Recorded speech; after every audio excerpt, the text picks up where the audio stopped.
सराव परीक्षेमुळे विद्यार्थ्यांमध्ये आत्मविश्वास आणि यश, आमदार संजय केळकर यांचं प्रतिपादन।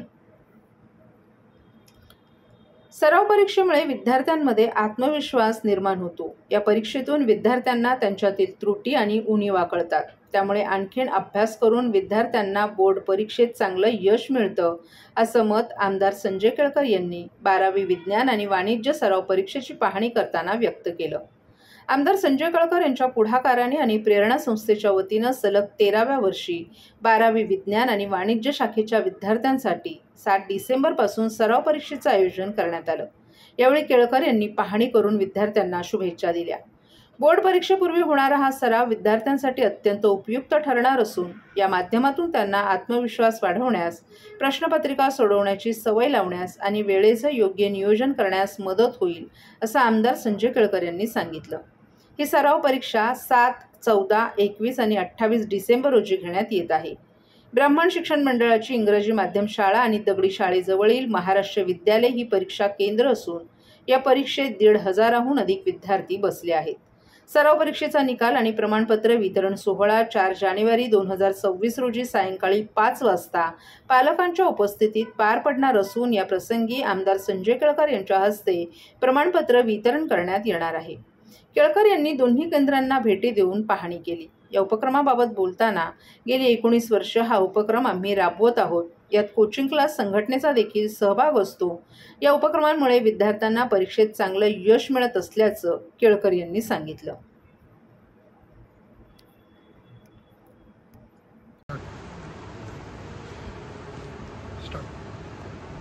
डिसेंबर महिन्यामध्ये दरवर्षी म्हणजे गेली अनेक वर्ष, मला वाटते 19 वर्ष जरी झाली असतील, की 12वीच्या विद्यार्थ्यांना कॉमर्स आणि सायन्स यांना सराव झाला पाहिजे या हेतूने आम्ही या ठिकाणी त्यांच्या सराव परीक्षा घेतो।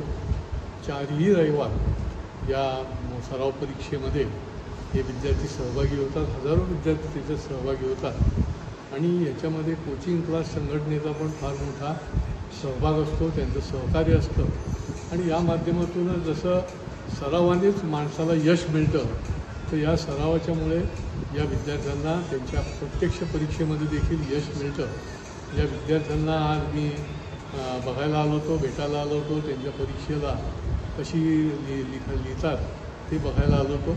त्या सर्व विद्यार्थ्यांना मी शुभेच्छा देतो।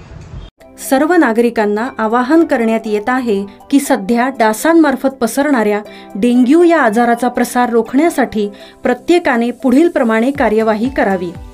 डेंग्यू आजार एडिस इजिप्ती हा डास चावल्याने होतो। या डासांची पैदास साचलेल्या किंवा साचवलेल्या स्वच्छ पाण्यामध्ये होते। 8 दिवसांपेक्षा जास्त दिवस पाणी उघडे व साचून राहिल्यास त्यात डास अंडी घालतात। अंड्यांच्या अळ्या तयार होऊन पुढे डास तयार होतात।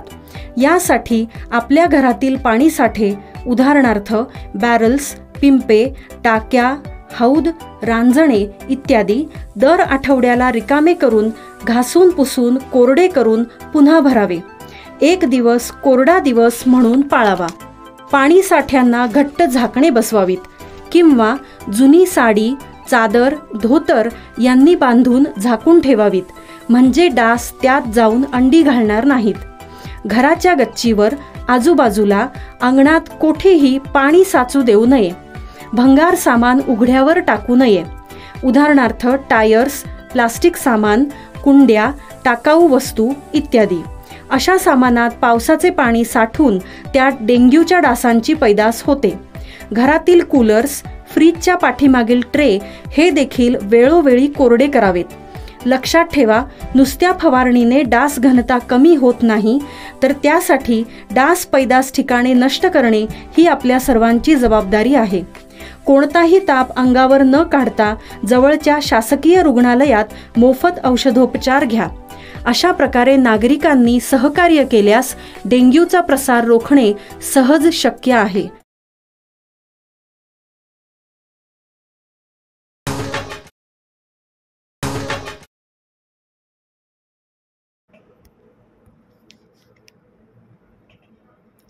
महापालिका निवडणुकांमध्ये शिवसेना भाजपची महायुती होणार नाही या अपेक्षेत राहिलेल्या दोन्ही पक्षातील इच्छुक उमेदवारांचा हिरमोड झाला असून ठाण्यात महायुती होणार असल्याचं जवळपास निश्चित झाल्यानं या सर्व इच्छुक उमेदवारांच्या अपेक्षांवर पाणी फिरले। त्यामुळे ठाण्यात तरी महायुती होऊ नये यासाठी शिवसेनेतील इच्छुकांनी एल्गार पुकारलाय। शनिवारी ठाण्यातील जय भगवान हॉलमध्ये सायंकाळी एक मेळावा घेण्यात आला असून हा मेळावा प्रभाग क्रमांक 21 मधील निवडणुकीसंदर्भात घेण्यात आल्याचं सांगण्यात येत असलं तरी या मेळाव्याच्या माध्यमातून या सर्व नाराज मंडळींना महायुती होऊ नये अशीच इच्छा व्यक्त केली आहे। नेत्यांना युती हवी आहे, मात्र गेल्या 5 वर्षांपासून अहोरात्र मेहनत घेणाऱ्या सर्वसामान्य कार्यकर्त्यांचं यामध्ये मरण होणार आहे। त्यामुळे महायुती करू नका अशी एक मोठी मागणी या मेळाव्यात नाराजांनी व्यक्त केली आहे। आगामी महापालिकेच्या निवडणुकीसाठी मुंबई तसंच अन्य महापालिकांमध्ये शिवसेना भाजप हे दोन्ही पक्ष महायुतीमध्ये लढतील हे जवळपास निश्चित झाले। सुरुवातीला युती होणार नाही अशा चर्चा रंगल्या होत्या। त्यामुळे शिवसेना आणि भाजपमधील इच्छुकांच्या आशा पल्लवित झाल्या होत्या। युती झाली नसती तर दोन्ही पक्षातील इच्छुकांना मोठ्या प्रमाणात संधी उपलब्ध होणार होती। मात्र आता ठाण्यात युतीचे स्पष्ट संकेत महायुतीच्या वरिष्ठ नेत्यांनी दिले असल्यामुळे दोन्ही पक्षातील इच्छुकांमध्ये मोठ्या प्रमाणात नाराजी पसरली आहे। शनिवारी प्रभाग क्रमांक 21 मध्ये शिवसेनेतील नाराजांनी एक मेळावा घेतला असून या मेळाव्यामध्ये सर्वसामान्य कार्यकर्त्यांना संधी द्यायची असेल तर युती होऊ नये अशी भूमिका या मेळाव्यात नाराजांनी व्यक्त केली आहे।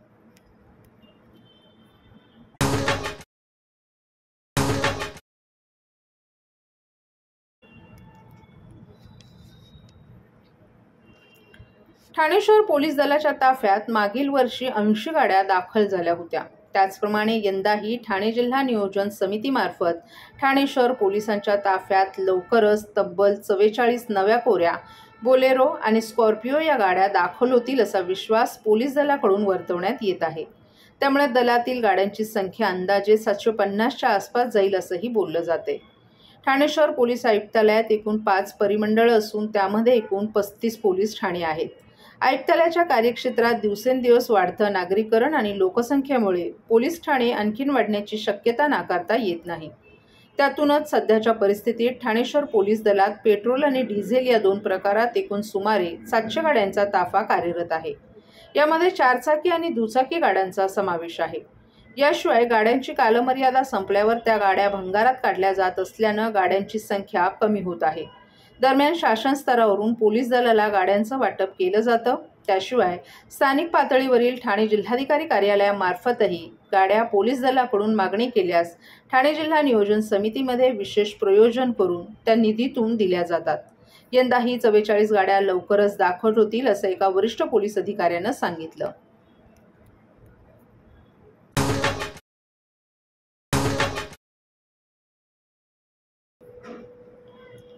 मतदार यादी संदर्भात घोळ असल्याप्रकरणी मनसे कार्यकर्ते कळवा-मुंब्रा विधानसभेच्या निवडणूक कार्यालयात गेले असताना निवडणूक कार्यालयामध्ये मतदार यादी अपडेट करण्याकरिता फक्त एकच कर्मचारी उपलब्ध होता। त्याचबरोबर संपूर्ण मतदारसंघातील मतदार याद्या हाताळण्याकरिता अपुरी कर्मचाऱ्यांची संख्या असल्यानं मनसे कार्यकर्ते यावेळी प्रचंड संतापले होते। तसंच अधिकाऱ्यांकडून देखील अपेक्षित उत्तरं न मिळाल्यानं संतप्त मनसैनिकांनी थेट निवडणूक आयोगाच्या कार्यालयातील संगणक मनसे स्टाईलनं हातात उडवून फोडले। सहनशीलतेचा अंत पाहू नका, अन्यथा येणाऱ्या काळात मनसे स्टाईलनं दणका देऊ। मतदारसंघातील याद्या अपडेट केल्या नाहीत तर पुन्हा हप्त्यामध्ये दणका देऊ। गेली अनेक वर्ष आम्ही काम करत आहोत, परंतु निवडणूक आयोग तुम्ही तर सांगण्यावरून काम करत असाल तर आम्ही करायचं काय अशी खंत यावेळी मनसैनिकांनी व्यक्त केली। तसंच 149 मतदारसंघाबाबत येणाऱ्या काळात मनसे न्यायालयात PI दाखल करणार असल्याचं यावेळी मनसे ठाणे शहर उपाध्यक्ष सुशांत सूर्यराव यांनी सांगितलं। मुळात सांगायचं असं की मागील जेव्हा ठामोपाने मतदार याद्या प्रकाशित केला तेव्हापासून माझ्या प्रभागातले अनेक नावं हे दुसऱ्या प्रभागात फेकलेत। काही नावं तर डायरेक्ट मतदान लिस्टमधनं काढण्यात आली होती। ज्यांनी विधानसभेला मतदान केलं त्यांचं मतदार यादीत नावं नाही आहेत। आम्ही इथे विचारणा केलं, आम्हाला सांगितलं तुम्ही 8 नंबर फॉर्म भरा। आज 8 नंबर फॉर्म भरून 25 दिवस झाले, परंतु यांच्याकडनं एकाही व्यक्तीचं मतदार नाव नोंदणी करण्यात आली नाही। पुन्हा दुसरी व्यक्त सांगायची तर 6 नंबरचा मतदार जो 18 वर्ष पूर्ण होतो त्याला घटनेने लोकशाहीने दिलेला अधिकार आहे का त्याला मतदान नाव नोंदणी करून घ्यायलाच पाहिजे. असे अनेक फॉर्म आम्ही ऑनलाईन भरतोय, ते ऑनलाईन भरल्यानंतर हे रिजेक्ट मारतायत. त्या जागेवर न जाता कुठली शहानिशा न करता 149 कळवा विधानसभेचे मतदार अधिकारी आहेत, हे कुठेही न जाता इथे बसून नुसते आहेत, कोणतेही काम करत नाही. 6 नंबरचा ना फॉर्म भरत नाही, 8 नंबरचं काही काम करत आहेत. मग हे असलं निवडणूक कार्यालय आम्हाला काय कामाचं आहे? आणि जर आम्हाला लोकशाहीने दिलेला अधिकारच मिळाला नाहीये मतदानाचा, तर आम्ही काय करायचं? याच्यासाठी आज इथे आमच्या मनसेच्या वतीने आंदोलन करण्यात आलं होतं. आज त्यांना सक्त ताकीद दिलेली आहे, त्यांना जी काय सबब द्यायची ती दिलेली आहे. आणि जर हे नावं आणि ही जर मतदानापासून वंचित राहिले तर 149 कळवा विधानसभेतील जे निवडणूक अधिकारी असतील त्यांच्या विरोधात आम्ही कोर्टामध्ये जाऊन त्यांच्या विरोधामध्ये आम्ही PI दाखल करणार आहोत. आणि जे मतदार वंचित राहणार आहेत त्या सर्वांना घेऊन सोबत आम्ही यांच्या विरोधात कोर्टात केस करणार आहोत.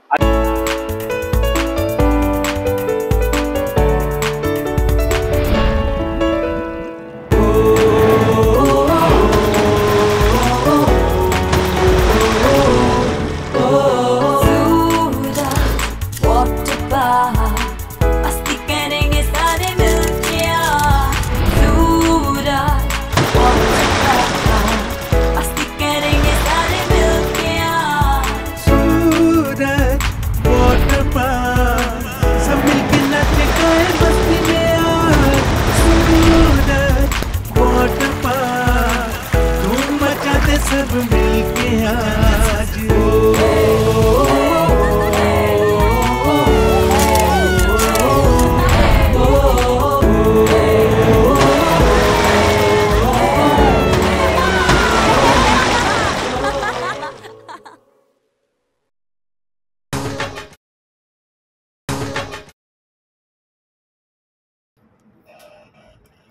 ओवळा माजिवडा विधानसभा मतदारसंघातील नागरिकांसाठी नव्यानं शिधावाटप कार्यालयाची निर्मिती करण्याचा शासन स्तरावर प्रस्तावित निर्णय करण्यात आलाय.